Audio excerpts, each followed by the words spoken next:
J'ai été agriculteur toute ma vie, donc depuis 1972. On est à la ferme de Turnac, sur la commune de Dôme, en Dordogne-Périgord. Le Périgord a toujours fait de la noix depuis des siècles, oui, c'est très très connu. Notre exploitation donc, a une surface de 52 hectares, toute plantée à noyer, depuis 1967. On est en agriculture biologique depuis 2010. C'est l'avenir maintenant de travailler avec moins d'utilisation d'intrants. La variété de noix, donc, c'est de la franquette. Alors la franquette, c'est une variété qui existe depuis très très longtemps, enfin, qui est plantée depuis des dizaines d'années donc, en Périgord. C'est une variété d'un beau calibre. Il y a deux critères pour nous connaître la qualité. Il faut une belle coquille, une coquille claire, il faut ne pas tacher.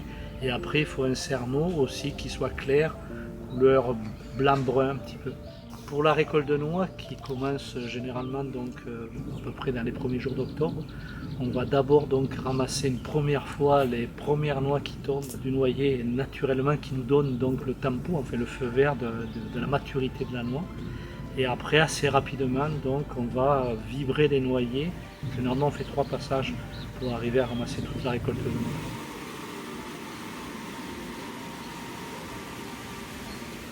Alors ce partenariat avec Émile Noël a commencé dans les années 2005-2006. Aujourd'hui, le circuit de production correspond à la ferme qui va livrer tous ses apports à la coopérative. La coopérative va les trier, les sélectionner, les mettre en œuvre et va livrer ses clients, en l'occurrence quand c'est des huiliers comme Émile Noël, un cerneau de noix destiné à des qualités pour faire de l'huile de noix. L'avantage du fonctionnement en coopérative tel qu'il est organisé aujourd'hui, c'est que tous les métiers sont clairement identifiés. Le producteur produit sa production, l'amène jusqu'à un état où elle est stabilisée. La coopérative met en œuvre toutes les qualités qui lui sont livrées et les destine marché par marché.